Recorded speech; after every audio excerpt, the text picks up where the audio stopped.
There are incidents which, even in the calm precincts of Flaxborough, defy the expected rhythms of minor indignities and threaten to tip the town into open insurrection. Late on a Thursday afternoon market day, as fate would have it, such a spectacle was staged at the Willow and Lace Tea Room during a charity bake sale. For 2 minutes and 37 seconds, silence reigned after the mayor's wife, Mrs. Bollard, bit delicately into a macaroon and promptly crumpled under the coat rack, clutching a note smeared with strawberry jam. Mrs. Peacock, ever alert behind the counter, was first to reanimate the crowd. I distinctly saw her switch plates with Mrs. Fenwick. Only she would do it. At precisely the same moment, a young curate at the next table burst forth. There's never so much excitement over muffins. A hot-blooded market porter observed, "You can't trust anything baked above the butcher's. Grease, you see." From a corner, the dry verger, Mr. Slope, murmured, "She has been looking shifty since the raffle." While Mr. Kraft, the newsagent, added, "I found crumbs all the way into the cloakroom. Must have bolted."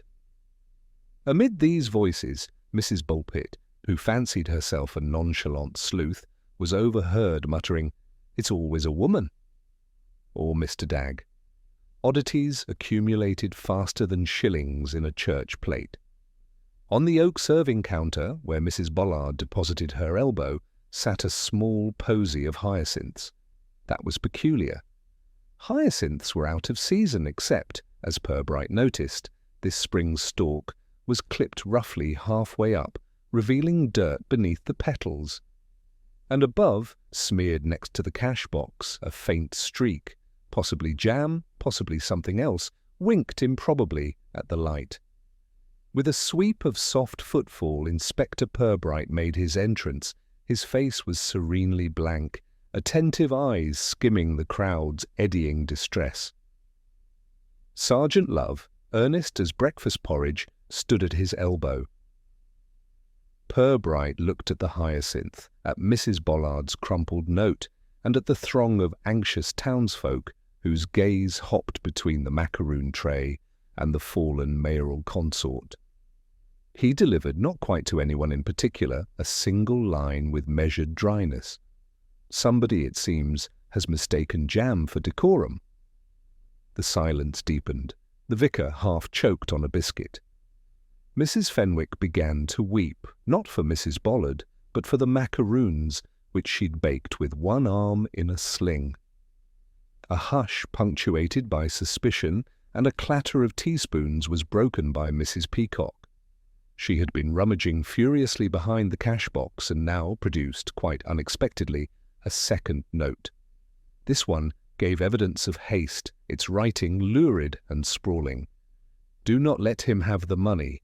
Before anyone could pass its meaning, Mr. Dagg, the committee treasurer, slipped unsteadily from the room, forgetting his hat and leaving behind a trail of crushed pink petals. Nobody moved. The gossip, already half-formed in communal imagination, blossomed anew. "The corner," Mrs. Bulpit whispered. "I told you always a woman." Or Mr. Dagg.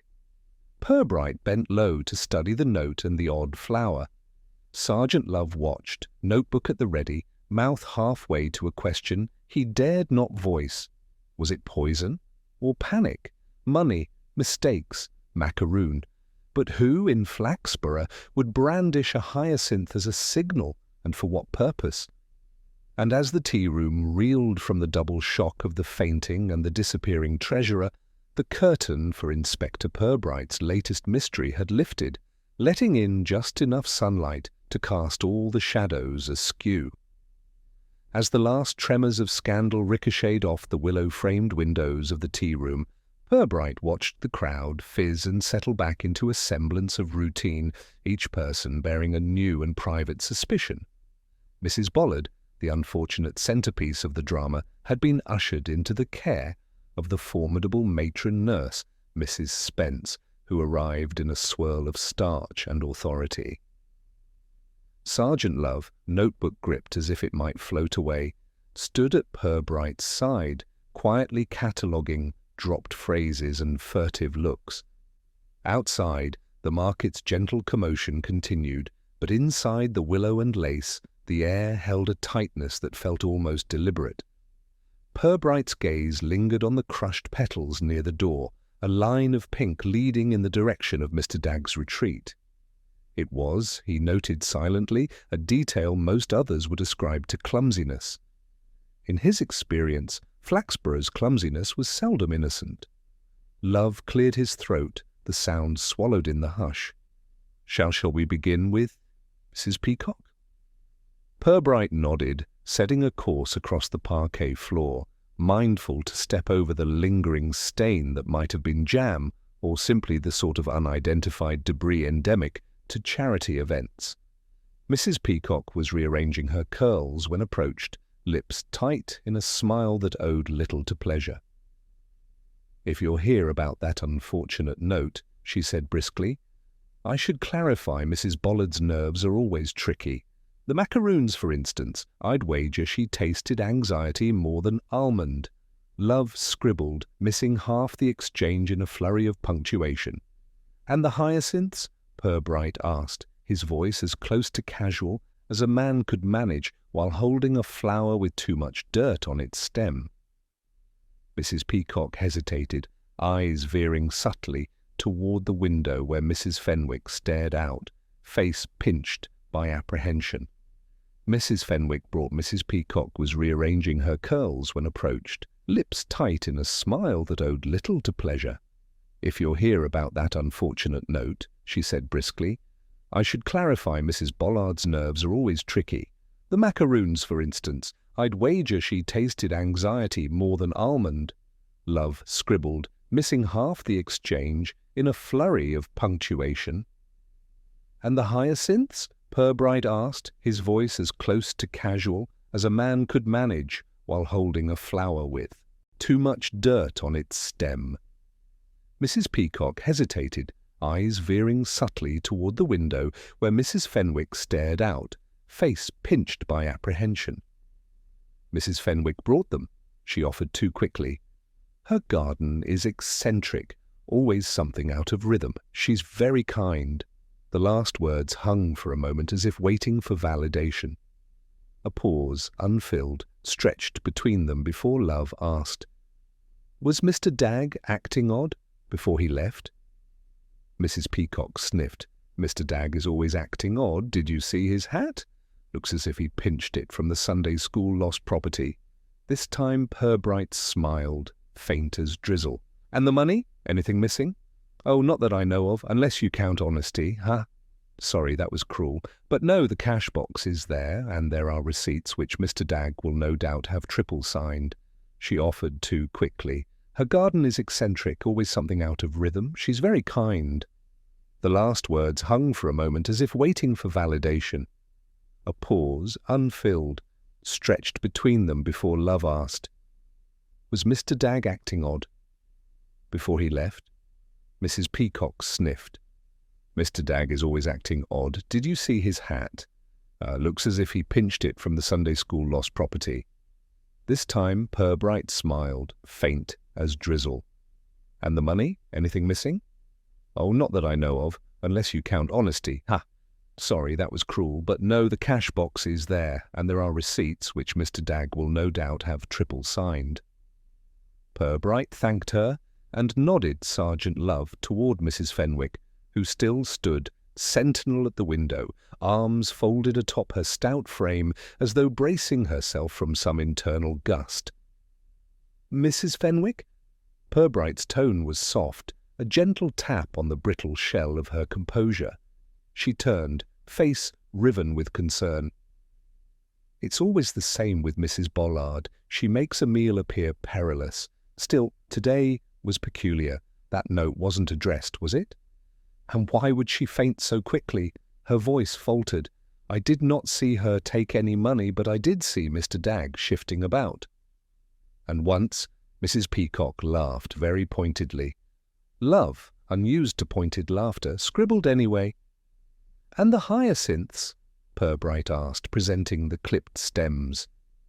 Mrs. Fenwick looked away. "I grow them indoors. "For the church. But these I did not bring. Those have extra soil. Mine are always clean for service." For a moment Purbright studied her, observant but remote, waiting for the rush of exposition that often accompanied moments of silence in Flaxborough. Instead, there was only discomfort and a murmur from Mrs. Peacock. Perhaps someone planted them, or replanted what had been uprooted. The suspicion hovered, threaded through with quiet incredulity. Purbright thanked them and beckoned Love to follow, navigating toward the corner table, where Mr. Slope, the verger, had set up a defensive position amid several newspapers and several crumbled scones. "Unusual day for flowers in Jam," Mr. Slope offered, as if rehearsing for the amateur dramatic society, though it's true Mrs. Bollard's nerves rarely failed to attract mischief. "Did you see Mr. Dagg leave with anything apart from his dignity?" Purbright inquired with gentle irony. The verger pondered, lips pursing. He took nothing obvious, but he kept glancing at the hymn-board behind the counter. A thoughtful pause changed the numbers, 93 to 18. No one noticed. Love wrote, blinked. "Is there a significance? None to the irreligious, but it's odd. 93 is the great amen. 18 is a lament. Not the sort of substitution one makes in passing."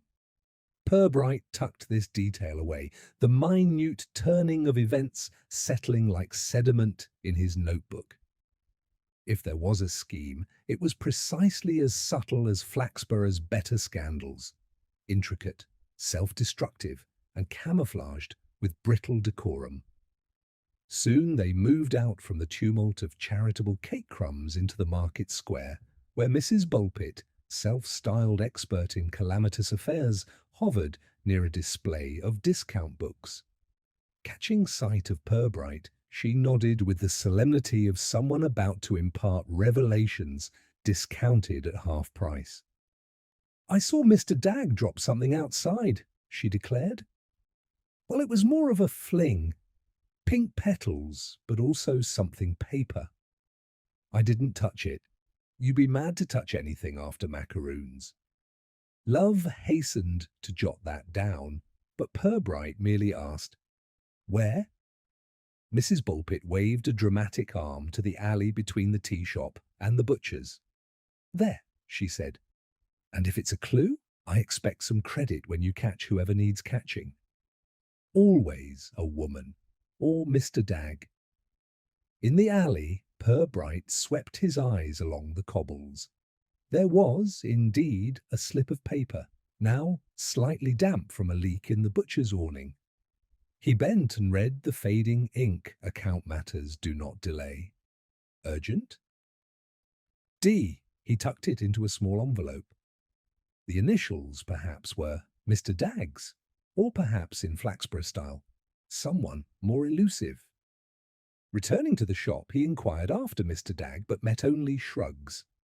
The committee treasurer was well known for judicious disappearance in times of query. Back inside, he gathered the fragments: a fainted mayor's wife, a misaddressed note, hyacinth petals, and the hymn-board's sudden adjustment. The market continued in its own rhythm. Suspicion, too, was now part of the morning's commerce. As Sergeant Love scanned his pages, Purbright watched the crowd, noting Mrs. Bollard recovering, Mrs. Peacock smoothing her apron, and Mr. Slope glancing too often at the numbers above the counter. The pieces, he knew, were as tightly packed as fruitcake. If those pieces could be sorted, the flavour of the day's scandal might yet reveal itself. Purbright murmured a line, half to Love, half to the window. In Flaxborough, nothing is as sweet as it seems, not even macaroons. And so the investigation began in earnest as ripples from the tea rooms spread with uncanny speed, curling into the corners of the town and carrying with them the promise of further embarrassment. The inspector's patience, like the mystery, was just warming to the task. Inspector Purbright's next steps carried him back into the heart of Flaxborough's compassion, the parish vestry, which, on market days, doubled for gossip's more serious business. He and Sergeant Love found the little room already sprouting new versions of the tea-room tumult. Beneath a notice board listing flower roster duties and a flyer for the upcoming Maypole dance, Mrs. Bollard, guided by Mrs. Spence, sat upright and swaddled in indignity, biting carefully into a dry tea biscuit. She greeted Purbright with the careful wariness of a woman used to being interrogated for misdemeanors far less grave than fainting in public. "My nerves are nothing new," Mrs. Bollard insisted, as Mrs. Spence fussed with the window sash behind her. "But I know an accusation when I taste one, Inspector. I only ate what was put before someone doesn't question charity, not after last year's fudge scandal." Love produced his notebook with an encouraging nod. "Did you notice anything or anyone in the moments before lunch?" Mrs. Bollard considered carefully, wrinkling her nose as if mentally sampling the tea room all over again. Mrs. Fenwick was talking to herself. Mr. Dagg was counting the donations with more absorption than arithmetic justifies. Mrs. Peacock seemed flustered by the seating. "But really, the air was wrong even before I bit into that macaroon." Purbright, in his gentle way, asked, "How so?" She glanced up, surprised by the question's softness. "Just a feeling. It was awfully quiet for a bake sale, and the hyacinths always give me a headache. Heavy scent. I think someone did that to unsettle me." "Or to unsettle someone else," Purbright suggested. Mrs. Bollard looked as though she'd like to protest but could only cluck her tongue in vague agreement. Mrs. Spence, seeing the opportunity, lowered the window and leaned in, the starch in her uniform crackling like a warning. "You should talk to Mrs. Fenwick properly," she interjected briskly. "She's been peculiar all week, out in her garden at odd hours and muttering in rhyme, and she's rather attached to those hyacinths. I wouldn't touch one for the world." "Did you see Mr. Dagg after the incident?" Purbright pressed. "Not since he scooted off." "I expect he'll be under his desk until Lent blows over," Mrs. Spence sniffed. Love scribbled with the diligence of a parish clerk, only pausing when the church clock chimed the hour. The sound, as always, ran a few beats behind the drama. Finished with Mrs. Bollard, Purbright paused near the church porch. In the market square, the afternoon moved along its ancient track. Greengrocers bartered, the butcher's boy made his reckless deliveries, and Miss Ninge, Flaxborough's only newspaper woman, was circling up quotes for the next issue. Her presence was a signal that news, scandal, or both were afoot. Purbright intercepted her with understated precision. "Good afternoon, Miss Ninge. Busy day?" Miss Ninge, whose pen was as sharp as her gaze, offered a thin-lipped smile. "You won't get a word I haven't printed, Inspector, not unless you're willing to deny it later." She jotted a flourish. "People say Mrs. Bollard fainted over money. People always say money, but I think it's spite. There's always more spite than change in Flaxborough. Did you observe the tea-room scene? Enough to know whoever left those petals wanted to be seen, but only in the right light. And one more thing, Inspector. I saw Mr. Dagg go into the newsagent's before the sale and come out flustered. Left a parcel behind." Love perked up. "A parcel?" Miss Ninge shrugged. "Flat, brown paper. His handwriting. Worth asking Mr. Kraft, though he'll want to pay for his silence." With a courteous nod, Purbright steered Love toward the newsagents, resisting the urge to speculate aloud. In Flaxborough, speculation was never publicly rewarded. They entered the cool, cramped shop to the tinkle of a bell. Mr. Kraft, rearranging postcards with tragic patience, looked up, eyes wary. "If you've come for clues, Inspector, you'd best buy a paper." "Happy to talk for tuppence, though." Purbright smiled faintly. "I heard you might have acquired a parcel by accident. Mr. Dagg's?" Mr. Kraft brightened, and the drama of mislaid property delighted him. "Ah, yes, nervous as a goose at Christmas he was. Left it behind and didn't have the manners to call back. It's in the back, wrapped properly. No money inside, not that I checked. Just a few slips of paper and what looked like a ribbon." He disappeared momentarily and returned with a parcel as flat as a hymn book, tied with a liberal application of brown string. Purbright accepted it and thanked him, promising to return any earth-shattering revelations. Outside, he peeled aside the wrapper. Inside were 2 bank deposit slips and a brief, unsigned letter on willow and lace notepaper. "If this is how you want it, you'll have it. Be careful with what's left," and, piquantly, a length of pink ribbon flecked with crumbs. The suggestion was not of romance but of warning, and the crumbs, like everything in Flaxborough, were out of place enough to draw attention. Love peered at the letter. "Is it blackmail, sir?" "Or just very creative accounting," Purbright murmured. "Put it away. Let's call on Mrs. Fenwick." They approached Fenwick's gate, noticing the telltale patchwork of flowers crowding the stoop. Hyacinths, blue and faded pink, spilled from window boxes and vases like riotous testimony. Mrs. Fenwick met them at the step, hands stained with soil, eyes alert beneath fatigue. "Looking for flowers or confessions?" she said, almost cheerfully. "We're interested in your hyacinths, actually," Purbright replied. "Did you bring a posy to the tea-room?" She shook her head. "That was not my doing. Someone cut from one of my pots this morning. Though I noticed the mess. I'd have tidied it, but I was already late. I thought Mrs. Peacock wanted one for the raffle, but she said no." "Notice anyone near your door or picking about the flowers?" A pause, long enough for suspicion. Mr. Slope called in as usual, talking about numbers and purgatory. He bent over the pot, then went off before I finished washing up. "Did you see any ribbon missing as well?" Love asked, flipping through his notes. Mrs. Fenwick hesitated, then smiled with the resignation of someone who has decided once again that whatever happens in Flaxborough is best accepted with stoicism. There was a frayed pink ribbon on the stoop. I binned it, but perhaps it grew legs. Purbright's eyes narrowed gently. Or perhaps it just grew feet. The questioning concluded, and Purbright guided Love back to the square. The day's pace was undiminished, but currents had shifted.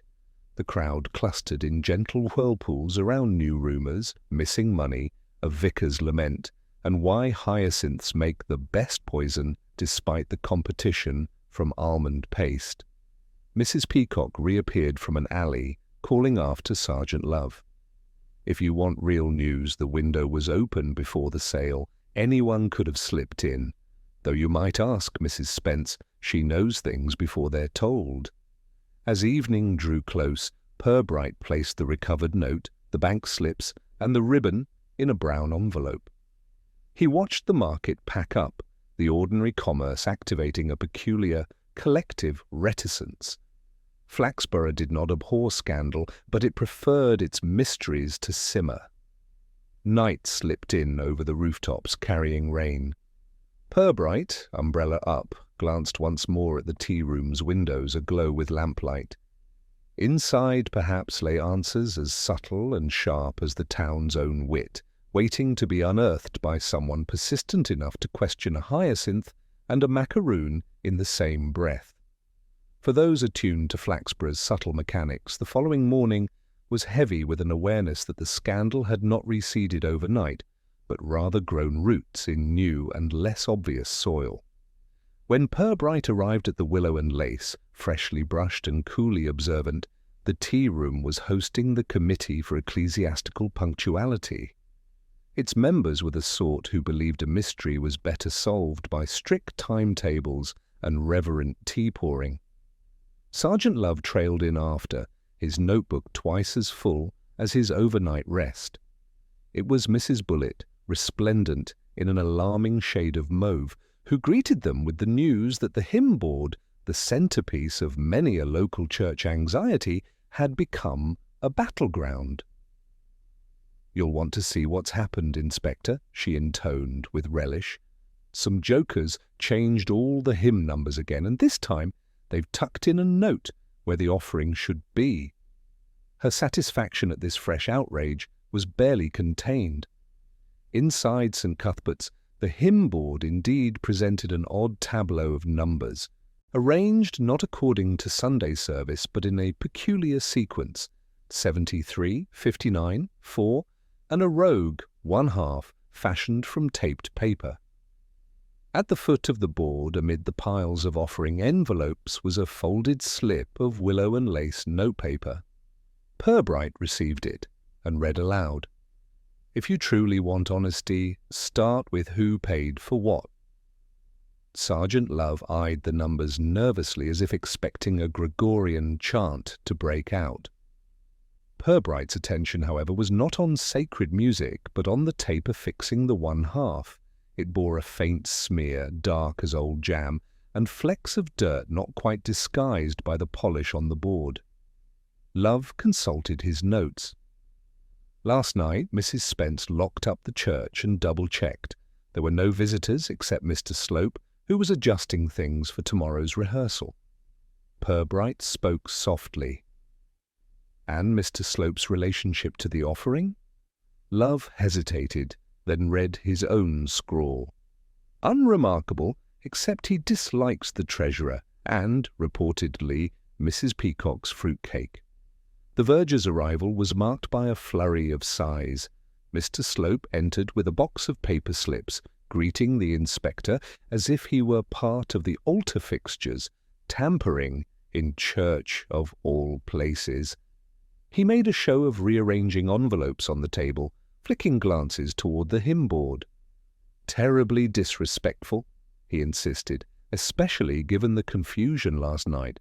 I thought everything was in order after rehearsal, but then Mrs. Fenwick came to dust and noticed the numbers. I swear I set them correctly."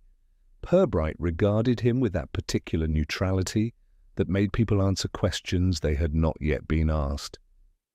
"Anyone else after you left?" Mr. Slope considered. Mrs. Peacock fetched a tray from the vestry. She was there after I locked up, though I assumed she was just retrieving some crockery for the sale.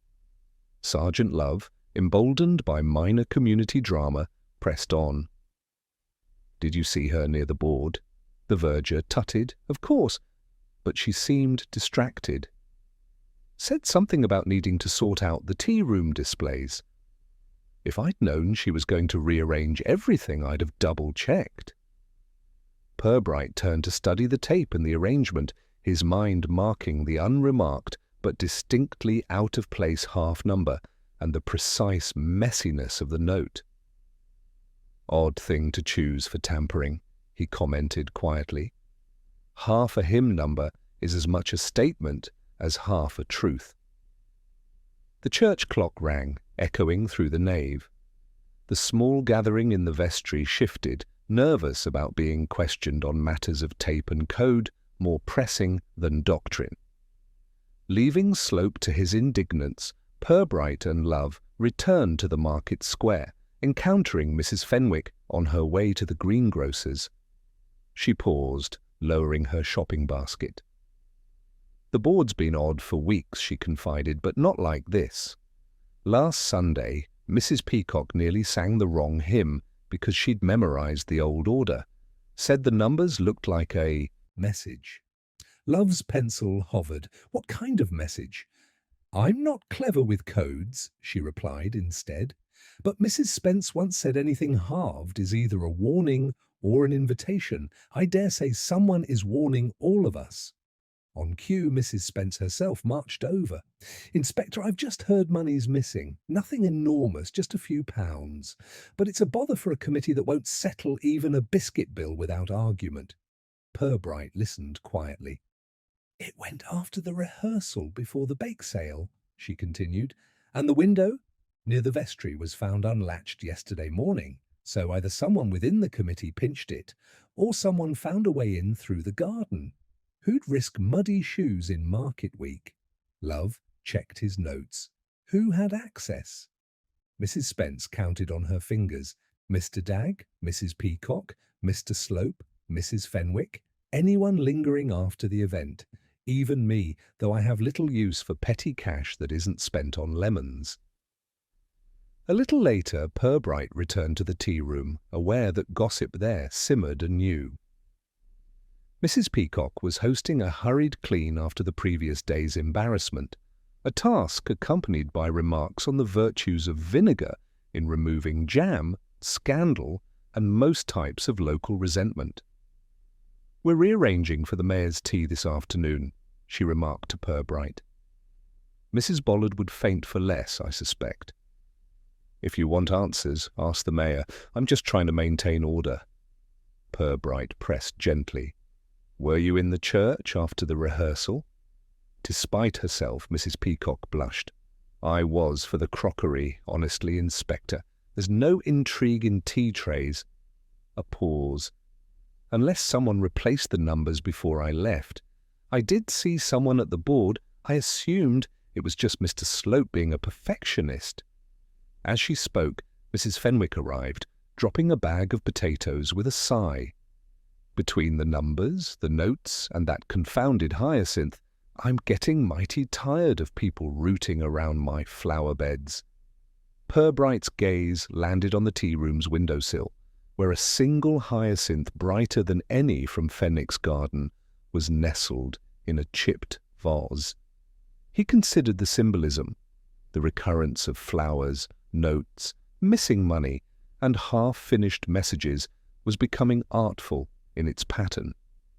"2 notes," Inspector Love said, ticking off the growing list. "One inside, one outside, both on willow and lace paper, one fainted wife, one vanished treasurer, one muddied tape, and an out-of-sequence board. And all," Purbright added, "connected by timing as much as motive." At noon, word spread that Mr. Dagg had been sighted near the station newsstand, clutching his briefcase in a manner suggesting imminent flight or utter confusion over train timetables. The committee, now gripped with an appetite for mutually assured suspicion, split themselves between chasing after him and debating the intentions behind ecclesiastical half-numbers. Purbright, unaffected by flurries of unseemly haste, sat with Love under the shade of market awnings. "It's always in the details," he murmured. "But the trouble with Flaxborough is the details are rarely in the same place twice." From the tea-room arose the sound of chairs being moved, the start of the mayor's tea meeting. Purbright made for the entrance, quietly, sensing the drama was about to gain another layer, one that would add complication rather than clarification. The mayor's tea was a study in Flaxborough pageantry, fashionably late and determinedly civil. Arranged by Mrs. Peacock, the event stretched the concept of reconciliation to its limits, as civic personalities gathered around mismatched tables for cucumber sandwiches, wary pronouncements, and not quite sincere laughter. Inspector Purbright found the tea-room transformed, decked out with bunting and wilting tulips, the hyacinth now central on the main table, the flower's symbolism ignored by all except those who had reason to worry over it. Mrs. Bollard presided, regal but hollow-eyed, buoyed by the restorative power of gossip and a judicious dash of brandy. At her right sat Mr. Dagg, miraculously returned, the treasurer's briefcase wedged protectively between his feet, as if hiding it from sudden larceny. The committee, bunched together with the intimacy of people forced by duty rather than affection, eyed him with suspicion whose origins were in the purse strings as much as the heart. Sergeant Love, tasked with official presence, skirted the crowd, catching stray remarks on Macaroon dangers and ecclesiastical sabotage. He returned with an observation. All eyes are on Mr. Dagg, but nobody quite dares accuse him aloud. Purbright said with a tone dry as linen, "In Flaxborough it's safer to allo aloud-ish." Direct accusation draws undue attention to one's own misdoings. The tea's conversation shifted uneasily as Mrs. Peacock, ever the hostess, announced the collection for vicarage repairs. She produced the battered cash box, its lid clicking open with a sound as hollow as a broken hymn. Each member fussed over the precise placement of coins and notes, some contributing with theatrical generosity, others muttering about their previous offerings and the unreliability of committee accounting. Mr. Dagg hovered, fussing over receipts with a pen clutched tightly enough to bruise. He did not notably once meet the gaze of the mayor, Mrs. Bollard, or Mrs. Spence, preferring instead to peer at the contents of the cash box, humming a hymn, Great Amen, almost under his breath. At the edge of the crowd, Mrs. Bulpit whispered to Purbright, "He's hiding something, mark my words. Last week he brought his own biscuits. He never does that unless he's in trouble." Purbright thanked her, his eyes falling to the hyacinth, which had begun to shed petals onto a saucer bearing raspberry jam. The irony was not lost in Flaxborough. Clues rarely arrived without ceremony. Suddenly, in mid-sentence, Mrs. Spence interrupted Mrs. Peacock's recounting of last year's lemon curd disaster. "The figures don't add up," she exclaimed, pencil hovering above a column of numbers. "We're short £2 and don't have a receipt for the extra tea." The committee froze, each member calculating how far their own accountability might stretch. Sergeant Love checked his notes. "The missing sum matches the float Mrs. Peacock prepared yesterday," he whispered to Purbright. Mrs. Peacock, flustered, protested too quickly. "It must be an oversight. I have the slips at home, I'm sure." Her hand wavered before settling on a stack of napkins, which she fanned with nervous intensity. Mr. Dagg at last spoke in his rehearsed, careful tone. "I checked the box just before we started. It was locked, and I trailed the key with me all morning." He tapped the briefcase with a slow, deliberate rhythm. The mayor stirred. "Well, this is tedious," Mrs. Bollard declared, "but you know how Flaxborough likes to build drama from small change. Inspector, is this another criminal matter?" Purbright, serene, considered his reply. "If crime here is measured by fuss and arithmetic, madam, we could staff Scotland Yard for a decade." Laughter flowed, stiff and uneasy. The first suspect, and it was clear the committee, by mutual decision, had settled on Mr. Dagg, grew more isolated as questions about the money twisted into questions about the bake sale, the note, and the mysterious hymn alteration.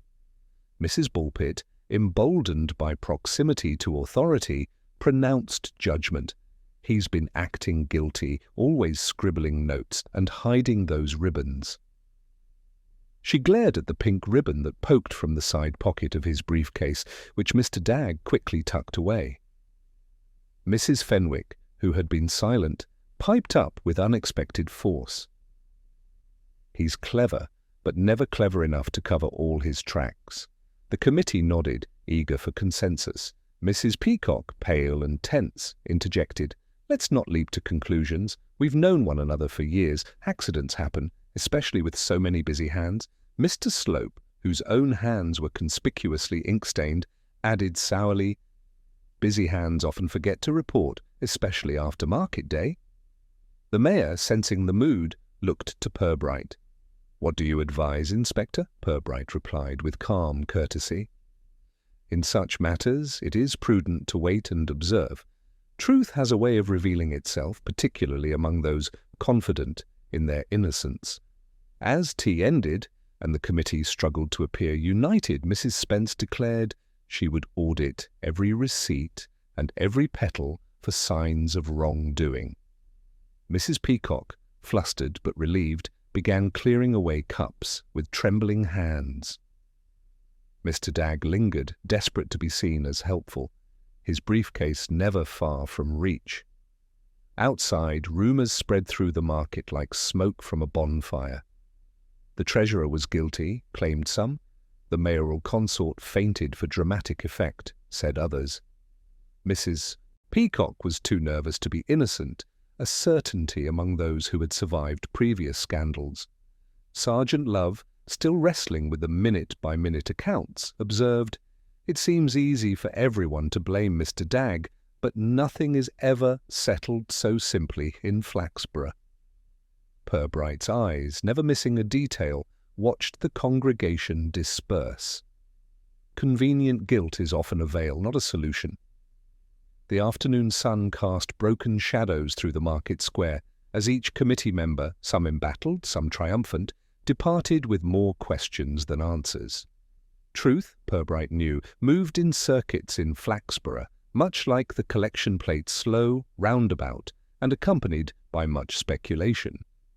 As Mrs. Spence began her audit and Mr. Dagg retreated into paperwork, Purbright found the day's intrigue had thickened. The suspicion of one was too easily accepted by many, and in the space where consensus formed, deeper motives remained undisturbed. The flower shed more petals. The committee, for all its careful totting up, missed what lay beneath the surface. Rain, uncertain and coaxing, fell on Flaxborough that evening, thrumming on the window panes of the willow and lace, which now hosted more private agitation than public cheer. The committee's audit had drawn to an anticlimactic pause. Mrs. Spence, squared like a general over her ledgers, declared she would require help from Mr. Dagg, lest number confusion breed further criminality. The room was thick with mistrust, but punctuated by the faint gratitude that the scandal for now seemed contained between a tea tray and a cash box. Darkness crept through the town, and behind the tea-room's steamy windows a second public disruption brewed. The infamous market day scone-off contest, as petty as it was beloved, drew Flaxborough's finest and least restrained bakers. Mrs. Peacock presided, an improbable blend of authority and nerves, reasserting her role as hostess with a bravado that papered over anxiety. Inspector Purbright, present not as a judge but as a spectator, sat in a corner with Sergeant Love, watching the manoeuvrings as closely as any chess game. Scones arrived in platoons, some golden, some leaden, all suspiciously uniform. Mrs. Fenwick's tray, decorated with drooping hyacinth petals, triggered a chorus of ill-disguised coughs, whether from flower scent or accusation, none could say. Mr. Slope's effort was heavy-handed, shaped cheerlessly, and presented with a nod at the hymn board, now restored to its correct sequence but still bearing flecks of tape none admitted placing. The room held a spirit of festivity. Laughter rolled, stiff and uneasy, for the scandal's shadow had not left even as jam flowed freely. 20 scones later, Mrs. Bulpitone, one hand heavy with silver tongs and the other gesticulating wildly, bellowed, "If Mr. Dagg wins, I'll eat my hat and his receipts together." This was met with more laughter, and though applause followed, it fell short of merriment. Instead, a subtle tension knotted through the proceedings as town regulars watched each other as much as the competition. Sergeant Love, not immune to the social cross-currents, leaned toward Purbright. "They're watching every crumb, sir," as if a surprise ingredient might implicate the baker. He tapped his notebook, where tally marks now mingled with cryptic notes about flower cuttings and missing coins. Mrs. Peacock announced the winner with her own scones, which, though bland, provoked less suspicion than any rivals. Mr. Dagg clapped with overly pronounced enthusiasm, as though applause might render him guiltless by association. Mrs. Spence regarded this with a frosty stare, then returned to her accounting sheets, which now showed the missing £2 recovered thanks, she claimed, to creative cross-checking and unlikely arithmetic. As the room began dispersing, drained cups, picked over plates, a new interruption arrived.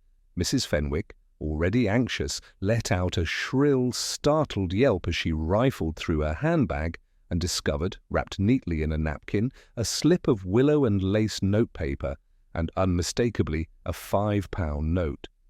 Purbright approached with that nonchalance that so unnerved the townsfolk. Mrs. Fenwick's voice wobbled between apology and bewilderment. "This is not mine, Inspector. I did not put it here." "And who wraps banknotes like sandwiches?" Love studied the handwriting, different from Mrs. Bollard's fainting note, precise and angular for service rendered. Mrs. Fenwick's cheeks reddened. "Service?"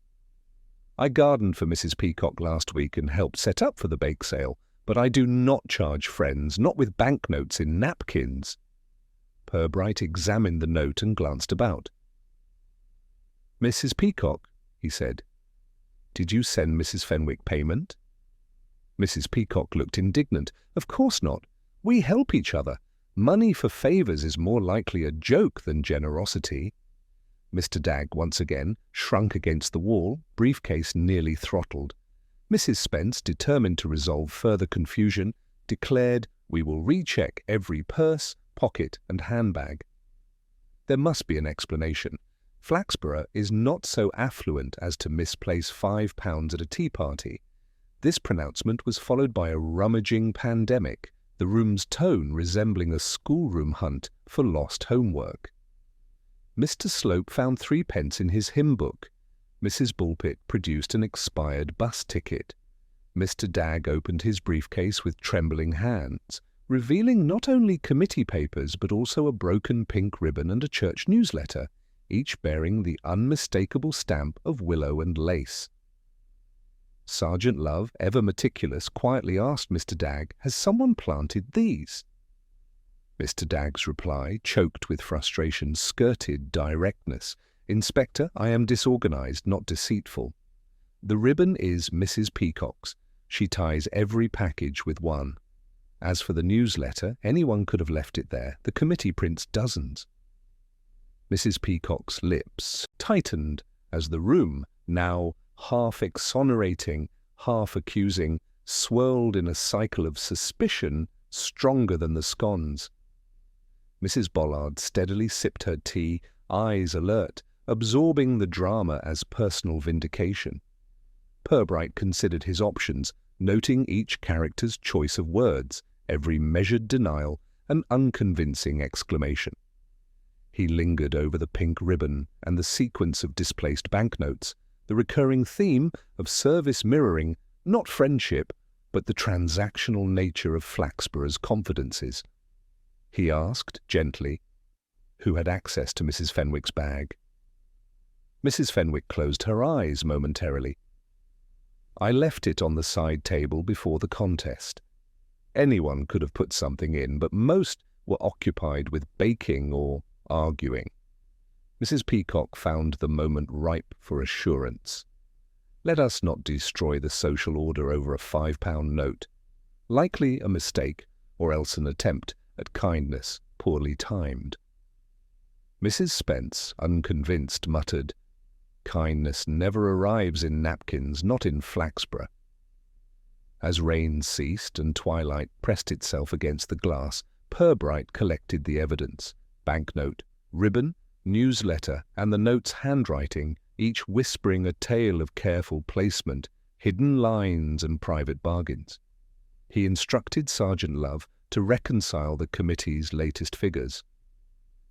"If we log every transaction, perhaps the account will show a pattern," he said softly. Love nodded, his notes now a tapestry of small revelations and persistent questions. The market day scone-off ended not with triumph, but with an undercurrent of unresolved suspicion. The crowd dissolved into the street, threads of conversation spooling into the alleys and side roads about who had paid whom, who had planted flowers, and who, in the business of concealment, might actually be cleverer than assumed. Purbright lingered as the tea-room dimmed, contemplating not the violence of crime, but the careful sprawl of motives, petty, reputational, quietly desperate. Every transaction, every note, every misplaced object pointed away from simple theft and toward a tapestry of debts owed, favors disguised as payments, and friendships stretched thin by civic obligation. Tomorrow, he knew, would carry the intrigue forward along lines of rivalry, small kindnesses, and gossip, sharp enough to pierce even the town's sturdiest scones. But for now he watched the darkness swallow the tea-room's light, and waited, quietly relentless, for Flaxborough's next revealing confusion. The next morning found Inspector Purbright contemplating Flaxborough's freshly rained-on cobbles from his window above the station. The case, he reflected, had become not only one of missing money and wayward baked goods, but a study in the art of placing things in napkins, ribbons in briefcases, and opinions into circulation. If scones unsettled nerves and hyacinths incited suspicion, what might a little sunlight do for the town's tangled affairs? By mid-morning, gossip was busy restocking itself after the drizzly scone-off. Mrs. Bulpit was overheard outside the library. If only Mr. Dagg kept his hands as clean as his accounts, we'd all sleep soundly. Meanwhile, Mr. Kraft shuffled newspapers with unusual enthusiasm, offering, "Heard Mrs. Peacock's got a new ledger. You can hide a world in a good ledger if you know how." In the market square, Mrs. Fenwick inspected her flower beds with the dismay of a general discovering his troops asleep at their posts.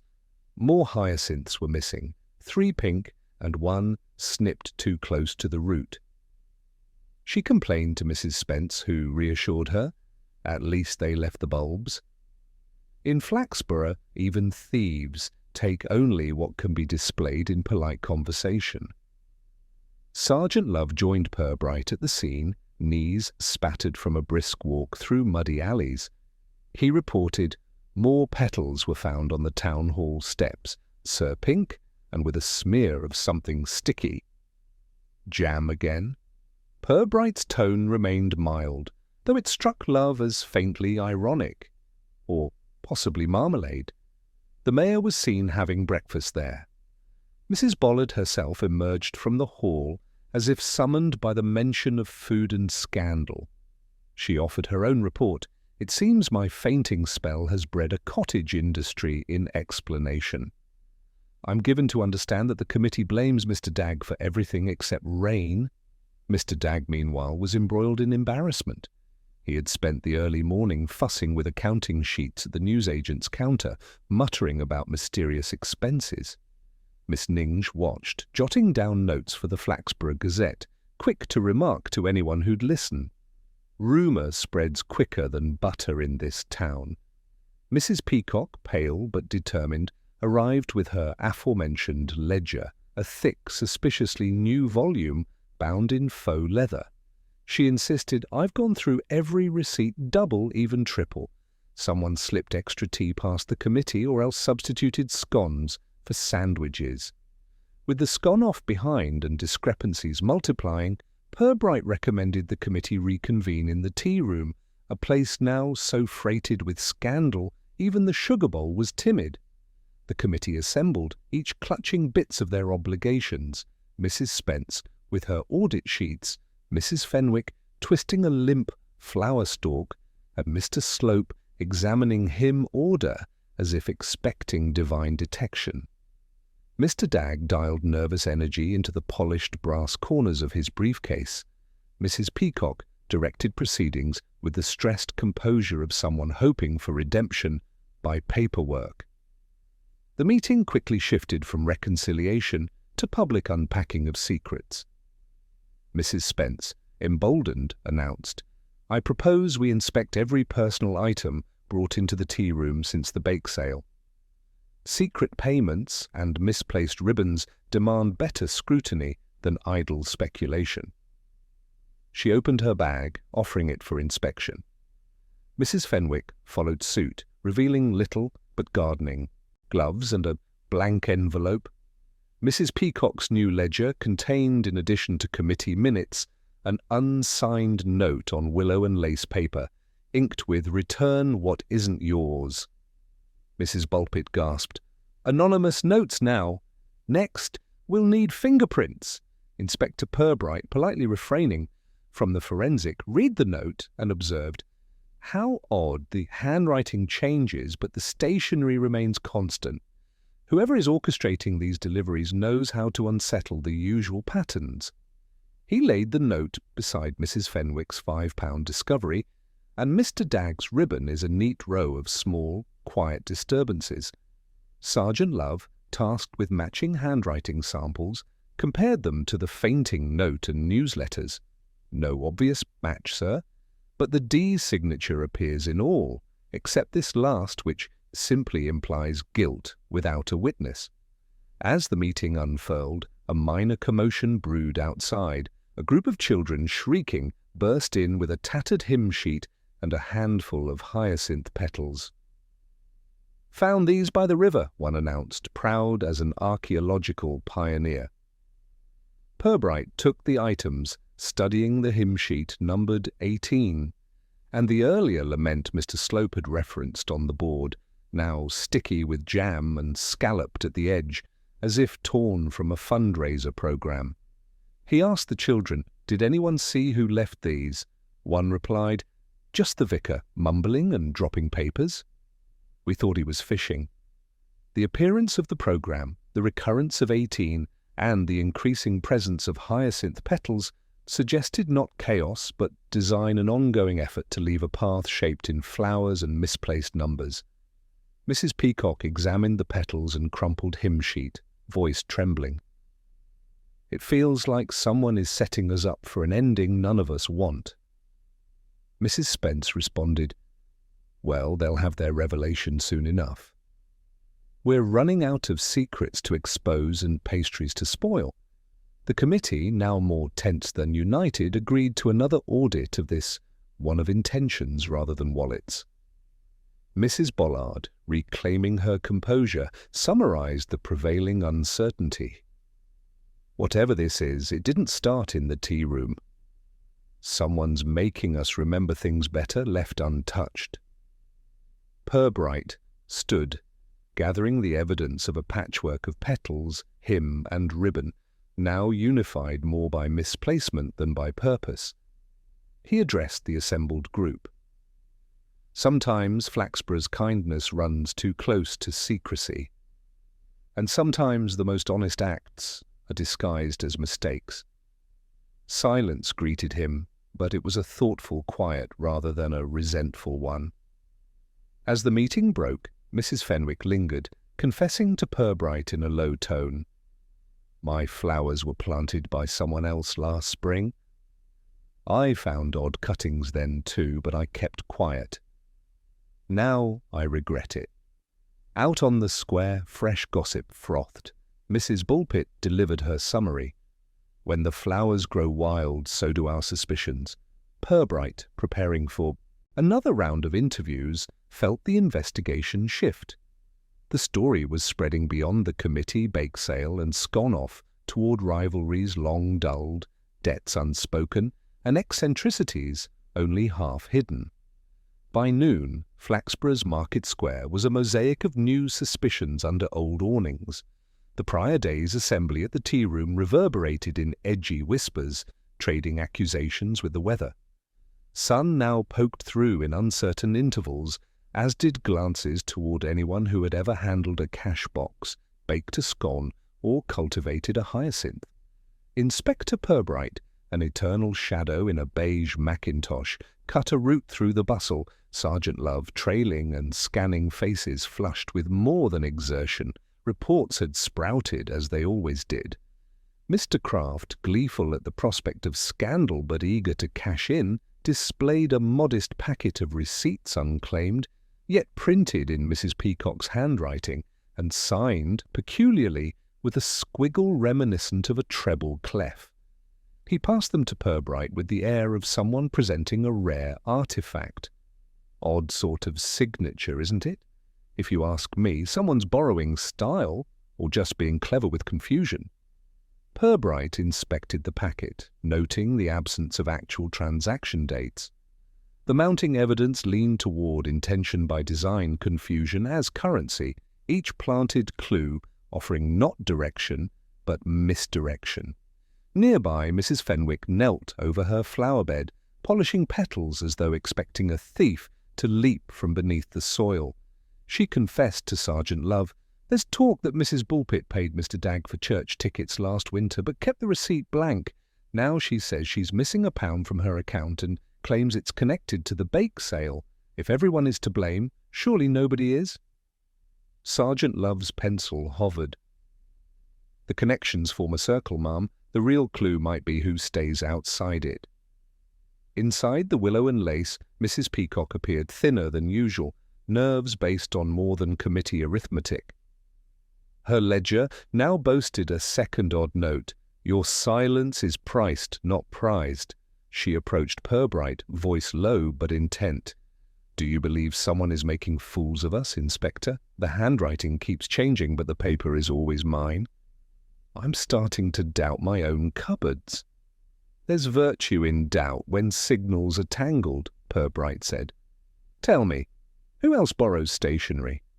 Mrs. Peacock thought of Mrs. Spence, sometimes Mr. Slope. Mrs. Bollard still has some left from her husband's last event. Others have begged for scrap, but seldom in public.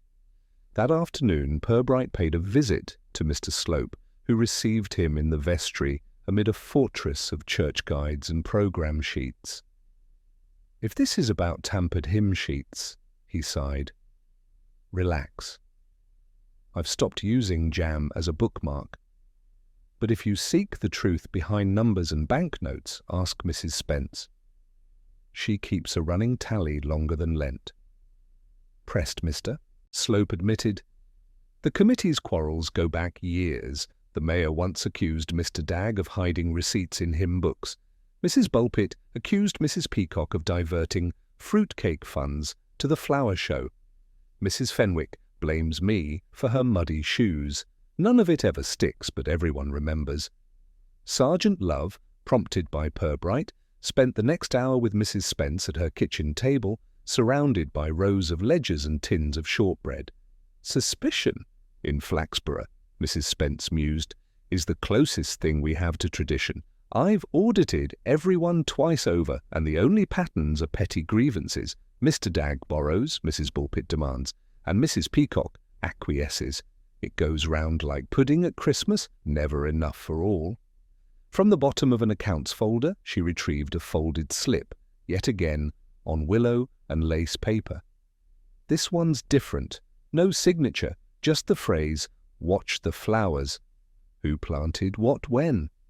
She slid it across to Purbright, whose eyes registered the message, but betrayed nothing.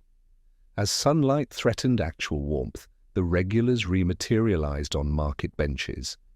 Mrs. Bollard, resplendent in the restorative glow of a halfway cleared reputation, entertained the possibility she herself had planted the key flower. "Someone borrowed my scissors, Inspector, left them muddy on the register, quite possibly used them for mischief, shoddy and unpardonable." At the same bench, Mrs. Bulpit raised the notion of collusion. What if three are plotting to frame one? That was all the rage in the ladies' circle 10 years back, and Mrs. Fenwick's memory is long. "If I see another blank receipt, I'll hand them in." Children scampered by, waving more scavenged petals, and a scrap of hymn sheet now labelled 73, another echo of the pasteboard tampering. Purbright asked gently, "Who found this?" "A lady threw it out a window," one replied. "Looked angry, like she lost something precious." As afternoon faded, Sergeant Love noted the growing cast of relevant oddities: changing hymn numbers, missing pounds, dubious notes, muddy scissors, recycled petals, and the persistent link of willow and lace paper, a silent ledger of slights each recounted anew. On High Street, Mrs. Fenwick, Mrs. Peacock, and Mr. Slope collided in a gentle tug-of-war over committee priority flower arrangements, bake sale accounting, and hymn selection, each claiming preeminence. Mrs. Spence, watching from a distance, declared, "This is why Flaxborough never solves anything quickly. Motives are stacked like teacups, and the smallest jolt topples the lot." Purbright, quietly attentive, gathered the fragments. The investigation had grown beyond minor theft or social mischief. Each clue petal, receipt, note, tool tugged at a web spun years before, held together by grudges, half-remembered favours, and the town's gift for politeness masking desperation. He walked the length of Market Square as evening drew in, every footstep filled with unresolved intent, every face composed against exposure. Now, with a new crop of suspects and the old scores resurfacing, Flaxborough felt poised on the edge, not of revelation, but of another public disruption, one designed not only to expose the guilty, but also to remind the innocent of their complicity. The next morning announced itself not with calm, but with the chirrup of distant market bells and a sharp ripple of anticipation across Flaxborough. Townsfolk arrived earlier than usual, drawn less by bargains than by the promise of spectacle that always accompanied unresolved scandal.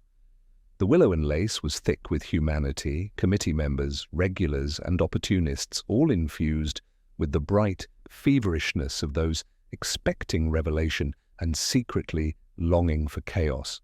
Inspector Purbright chose a vantage by the tea-room counter, unobtrusive but omniscient, while Sergeant Love navigated the procession of customers with quiet diligence, eyes as ready for clues as for coins. Rumour had it that Mrs. Bulpit was set to announce the discovery of new, damning evidence concerning the bake sale moneys, a prospect that had the market square vibrating with speculative opinion. At precisely 10, Mrs. Bulpit strode inside, one hand clutching a battered envelope. "Found among the hymnals," she declared to anyone listening. "Not a pound note 3, stuffed together and wrapped in a church raffle flyer." The crowd pressed closer. Mrs. Fenwick gasped, Mrs. Peacock went pale, and Mr. Dagg fidgeted with his tie in alarm. Purbright accepted the envelope, examining the contents as the audience hushed. The church flyer was unmistakable, bearing the stylized treble clef signature seen on prior mysterious receipts. Tucked among the notes was a slip of willow and lace paper, its message both precise and mischievous. "Those who sing of charity may pocket the tune." Murmurs swelled. Mrs. Spence declared, "It's as I said, the pattern repeats. Pound notes hidden in plain sight, wrapped in program sheets and flowers. Nothing accidental about it. Someone's orchestrating confusion." Sergeant Love cross-referenced the signatures. "The treble clef appears here, on Mrs. Peacock's receipt book, and also on Mr. Slope's hymn annotations. Are they collaborating or merely imitating?" Mrs. Peacock protested, "Anyone can draw a squiggle."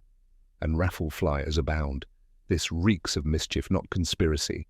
Mrs. Fenwick, more distressed than before, confessed, "I found more petals behind the altar this time, covered in jam." "I can't keep my garden from the plot, nor my name from innuendo," Mr. Dagg, voice quaking, pleaded. "Inspector, I never touched these notes." "If this continues, I'll resign from the committee and my treasurer's briefcase." Mrs. Bollard lifted her chin as if to claim authority. "The culprit is here. We're being invited to confess, and only the one with nothing to lose will speak first." She looked meaningfully at Mrs. Bulpit, then at Mr. Slope, who fiddled with stained hymn sheets. In the midst of the tension, a distraction erupted outside. The market bell tolled twice more, and in stepped Miss Ninge, flustered and ink-fingered, trailed by children brandishing a cake tin adorned with hyacinth petals and ribbons. "Found behind the town hall stage," they announced. "There's a note inside, too." Purbright opened the tin, revealing stale macaroons, a scuffed flower stem, and another slip, this time in an unpracticed, wavering hand. "Forgive what cannot be justified, return what was sweet." Now the room sang with possibilities. Mrs. Spence mused loudly. Old Gilt, the bake sale, the raffle, the flower show, and the hymn board are each a turn in the wheel. Who's repaid debt with charity and charity with concealment? Mr. Kraft, relishing the drama, pounced with his theory. "The treble clef is Mrs. Peacock, but the jam is Mrs. Fenwick. The petals swell. Anyone who owns a garden knows this, but the one who knows every program sheet is Mr. Slope." The mayor herself entered, resplendent in yellow and ready for the audience, declaring, "Enough. I will not have Flaxborough's amenities threatened by bad arithmetic." She called for order with the unique force reserved for matriarchs and civic crises. The crowd quieted, compelled by the possibility that something was about to be resolved. Purbright, silent as ever, gathered the day's findings, a tally of 3 new pound notes, raffle flyers, petals, and 2 more anonymous notes, and signalled Sergeant Love to bring forth all prior evidence. The committee assembled under the looming portrait of the town's founder, anxiety crackling as the mayor demanded, "This madness ends now, Inspector. I want the truth before another pound disappears." Purbright paused, letting silence perform its work. "Truth has grown fragmented," he observed, planted among kindnesses and rivalries, sectored into petals and pounds, woven through notes and signatures. Someone is playing the long game with short means. Children peered through the tea-room's window, adding extra suspense. Mrs. Sparrow, the doyen of flower arrangements, piped up, "We must check every hymn book, every napkin, and every coin purse. If we can account for every missing item, maybe the culprit will step out." This triggered a final round of collective rummaging. Mrs. Fenwick found a faded programme with spelling errors. Mrs. Peacock discovered yet another blank receipt in her ledger. Mr. Dagg hesitated, then revealed a note tucked under his briefcase lining. To keep what is not given is to pay twice. The room vibrated with a nervous energy. Mrs. Spence concluded, "We are surrounded by so many clues we might miss the simplest one." Purbright, considering the evidence, waited. He sensed the puzzle was ready to tip, not through revelation, but through exhaustion. The committee regulars, and onlookers had emptied their secrets into the tea-room, each now suspect in the other's eyes. The cycle of accusations was spinning to fever. Pitch, and Flaxborough's reputation, much like a petal in a storm, felt ready to drop. The bell rang again, and Purbright noticed a 4th note tucked not in a hymn book, nor a cake tin, but behind the counter, in a box of lost gloves. "Almost home. Will you tell, or shall I?" The handwriting this time was taut and precise, a note of challenge rather than confession. A 3rd public disruption was now fully underway. The evidence, its abundance, and the charged atmosphere assured that whatever remained hidden was now at greatest risk of exposure.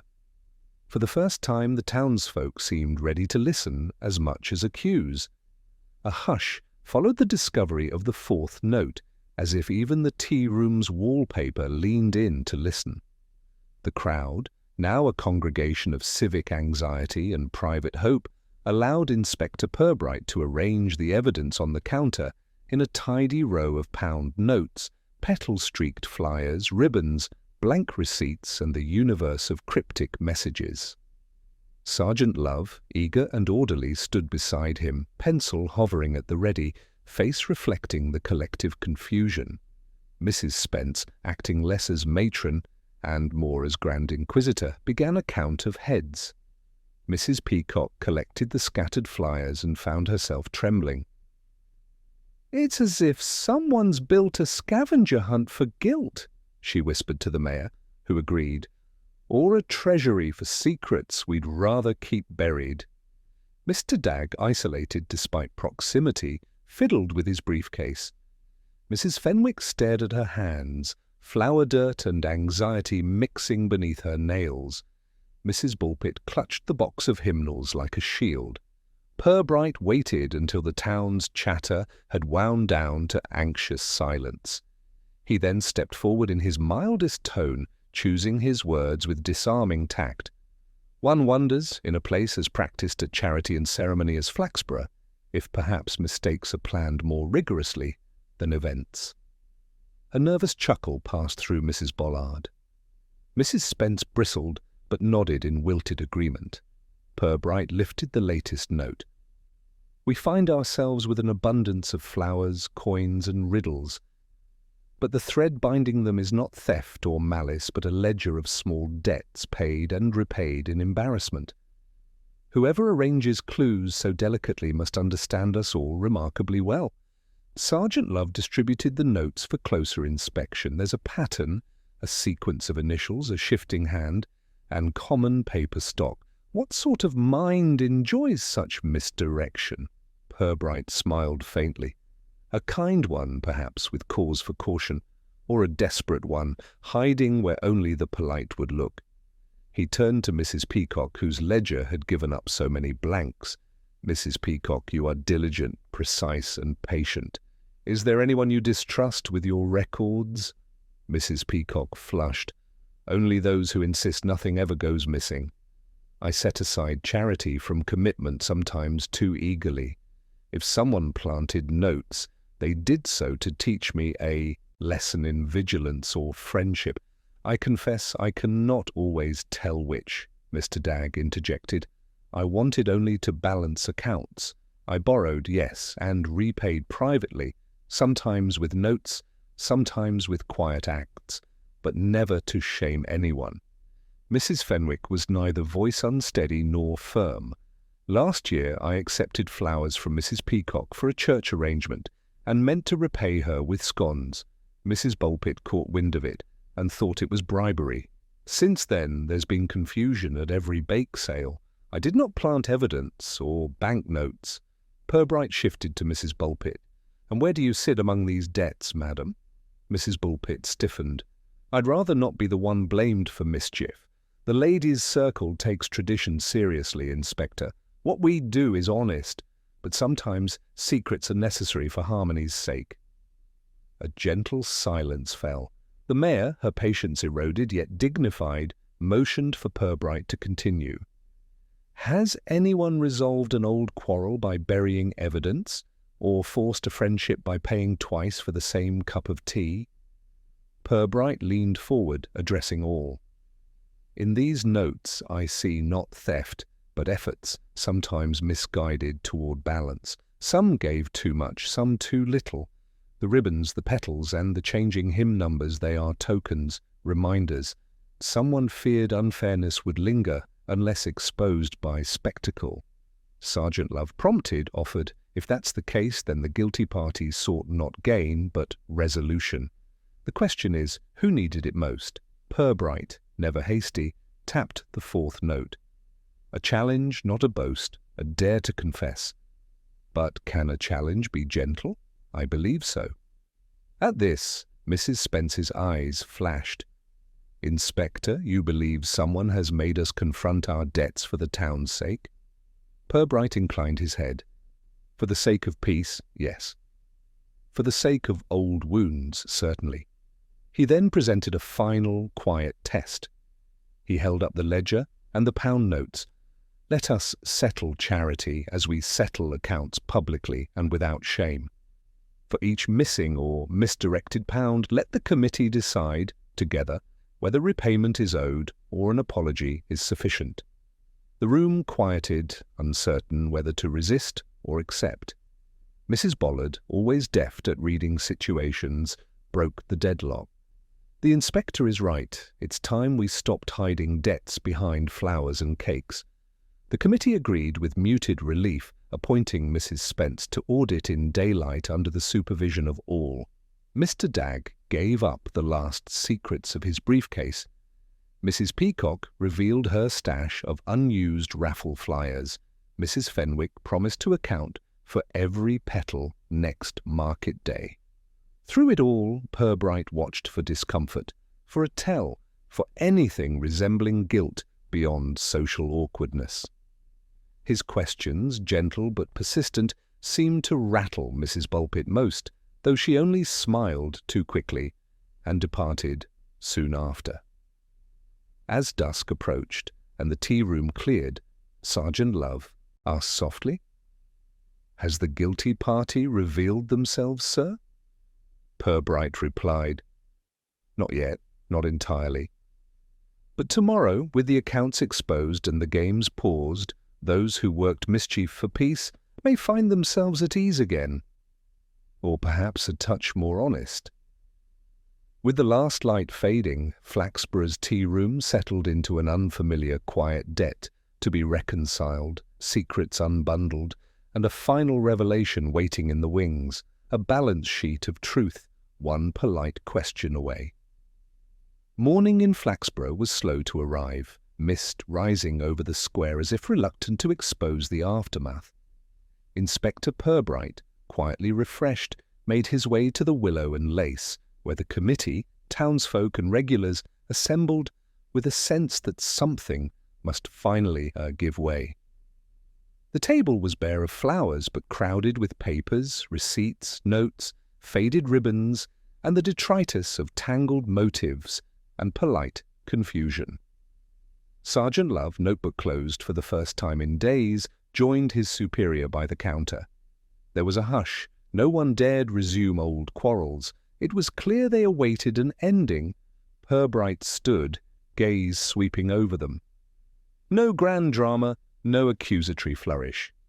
He simply began with a soft remark. It's rare in Flaxborough for generosity and rivalry to walk so close together. Often it's the smallest disputes that breed the cleverest mischief.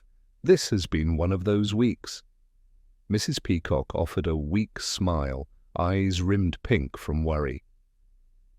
You think it was all a game, Inspector? Purbright shook his head slightly. Not a game, but an effort, whether desperate or kindly, to resolve debts and silence old resentments. Each note, each pound, each flower, placed as a reminder, not an accusation. He gestured to the assembled evidence. Consider the pound notes, scattered but never spent. The flyers altered in sequence but unmistakably familiar. The petals were marked by care but always returned. The ribbons, the program sheets, the anonymous signatures. He paused for effect, the tea room holding its breath. They weren't signals of theft or blackmail, but of fairness attempted in secret patchwork accounting, patched badly. Mrs. Spence fussed with her bag, looking abashed. So the culprit meant only to draw attention? Purbright nodded. Someone believed injustice lingered, a favour unpaid, kindness unrewarded, and a rivalry unsettled. Instead of confession, they orchestrated revelation not to punish, but to prompt reconciliation. All eyes moved between Mrs. Bulpit and Mr. Dagg, and Mrs. Peacock and Mrs. Fenwick, searching for the guilty party. Purbright's manner remained detached, almost gentle. Each clue pointed to a different suspect. That was not accidental. What ties the matter together is not guilt, but a shared reluctance to settle openly. Mrs. Bollard, cool but attentive, inquired, "And the notes? The repeated use of willow and lace paper?" "Borrowed by all," Purbright said, "swapped in good faith or haste." The scattered handwriting and the deliberate confusion meant to prevent easy blame. Whoever began the chain trusted that in the swirl all debts might be addressed. Sergeant Love, emerging from the quiet, reviewed the chain of acts. Mrs. Fenwick accepted flowers and paid in scones. Mrs. Peacock gave notes and returned with blank receipts. Mr. Dagg paid debts privately, but tracked them too nervously. Mrs. Spence audited more than accounts. She audited. Mr. Slope, who had spent days in fretful silence, spoke up. I changed the hymnboard numbers after hearing Mrs. Bollard fret about old wrongs. I thought a new order would help and seemed to spark more confusion than harmony. The mayor listened, unusually patient, as Purbright delivered the final deduction. The true culprit who chose his words precisely is not one person, but the town itself. Flaxborough's scandals endure not because of villainy, but because kindness and suspicion march together. Someone started the cycle, most likely Mrs. Bulpit, after the flower show's miscount last year. Others joined, not to harm, but to balance. Mrs. Bulpit, proud but pink about the ears, admitted, "I meant only to settle the tally, not unsettle the town." Mrs. Fenwick, nodding in relief, added, "We're a town too honest to be honest openly." Mrs. Peacock replaced the old ledger with a new blank one. Mr. Dagg handed over his last reserved pound. Mrs. Spence tabulated the balance, discovering at last that all debts matched, if not in number, then in spirit. The mayor declared the matter closed, and the committee agreed with rare unanimity. The market resumed its gentle rhythms. Tea flowed for reasons other than crisis. The children were rewarded with sweets for their scavenging. At long last, the hyacinths were left in peace. In a quiet moment, Sergeant Love observed, "So no one gets punished, sir?" Purbright smiled, distant but kind. Flaxborough was punished only by memory. Lessons here last much longer than regret. As the tea-room emptied, the air was lighter, relief mingling with the ordinary complaints about weather and committee planning. The regulars set about their days, changed subtly, quieter, more careful, but also perhaps a bit less envious. Inspector Purbright lingered one last moment, surveying the scene, old scores settled, new gossip stirring, and the promise of a town content, at least for now, to mistake small mysteries for large ones.